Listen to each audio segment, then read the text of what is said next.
vamos a continuar desarrollando este tema y nada mejor que el estratega Jesús Núñez Villaverde, ex militar y codirector del Instituto de Estudios sobre Conflictos y Acción Humanitaria, para que nos explique el juego estratégico en Alepo, Siria, Turquía y Europa. Muy buenos días, Jesús Núñez Villaverde. Magdalena Igenes lo saluda. ¿Cómo está? Hola, buenos días. ¿Qué busca Putin en Alepo cuando dijo oficialmente que se había retirado de Siria?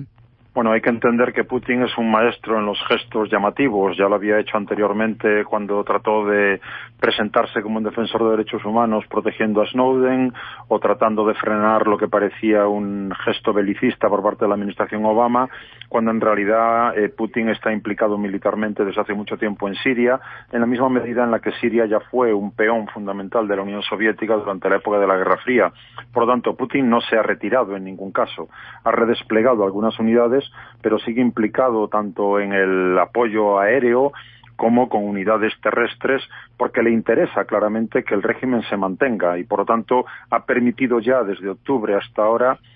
cambiar la tendencia negativa para el régimen de Bashar al-Assad, permitiéndole consolidar su control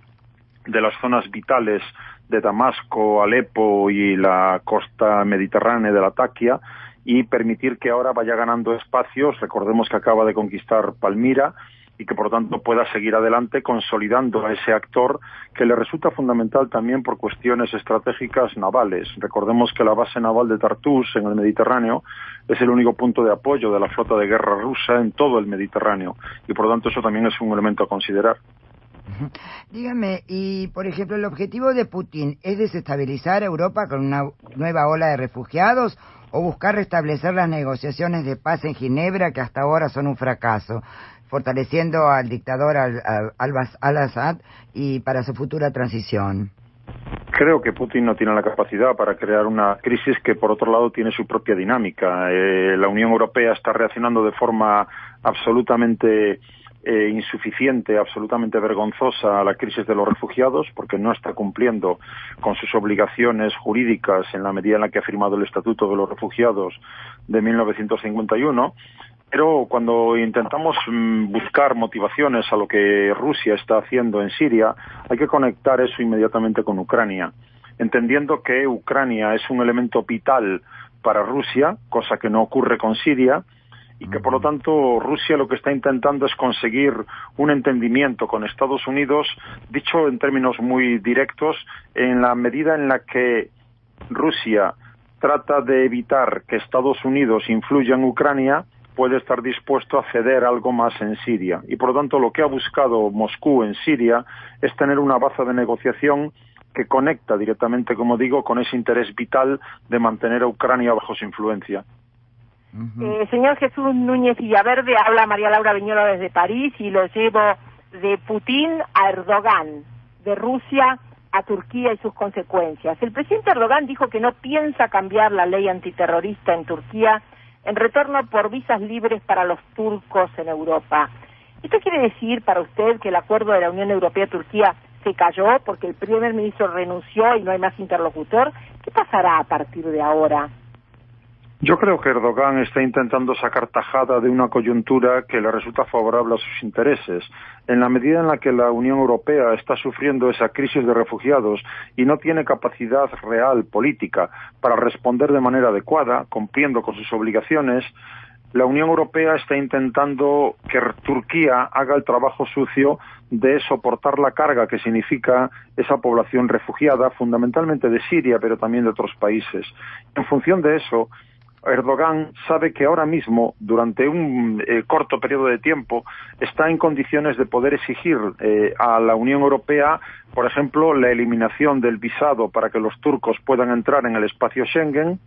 para abrir también algunos capítulos de negociación de ese eternamente pendiente proceso de adhesión de Turquía a la Unión Europea. Y, en cualquier caso, la Unión Europea, cuando ha exigido que se cumplan 72 condiciones muy concretas para poder levantar el visado,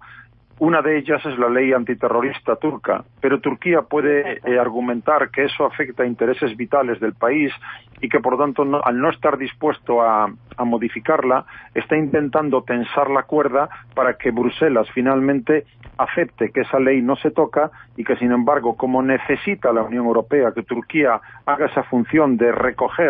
readmitir a las personas que irregularmente entren en territorio europeo, creo que Turquía puede salirse con la suya. Ahora, señor Núñez Villaverde, pero Putin no tiene otro objetivo, que es también el de desestabilizar a Erdogan, que es su gran enemigo, y que además Turquía es aliado de la OTAN. ¿Usted cree que se podría extender la guerra siria sobre Turquía y Erdogan apelaría a forzar la aplicación del artículo 5 de la OTAN, que exige a los estados defender a otro que ha sido atacado? Desde mi punto de vista, ni Turquía ni Rusia tienen ningún deseo de ir haciendo más tensa la situación, de producir una escalada que pueda conducir a alguna confrontación. Creo que eso está absolutamente hoy fuera de la agenda de cualquiera de los dos, lo cual no quiere decir que se pudiera producir de manera accidental, de manera indeseada. Lo que podemos entender es que, a pesar de las apariencias, incluyendo la elevación de la tensión que se produjo en noviembre pasado, cuando Turquía derribó un caza ruso sobrevolando espacio turco camino de Siria, hay que entender que Turquía es un elemento fundamental para Rusia cuando pretende buscar alternativas para el tráfico de hidrocarburos, gas y petróleo hacia territorio de la Unión Europea. Y por lo tanto podemos ver como, aunque en la superficie hay muchos gestos que darían a entender que entre Moscú y Ankara hay una muy mala relación, tenemos que recordar que ese elemento sustancial, de clave energética, de seguridad energética, no ha sido tocado en ningún caso por Putin. Por lo tanto, lo que vemos es que hay mucho gesto hacia la galería, pero que en el fondo, evidentemente con diferencias de opiniones, no estamos ante una dinámica de desencuentro que pueda conducir en ningún caso, desde mi punto de vista, a una confrontación directa que tenga que implicar a la OTAN. Ni lo desea Moscú, que no tiene capacidad hoy para ir más allá de lo que está haciendo en Ucrania debido a las sanciones económicas que está sufriendo y al bajo precio del petróleo, ni lo quiere tampoco Turquía, que está viviendo una dinámica interna que les crea cada vez más problemas a Erdogan en la medida en la que ha vuelto otra vez a reabrir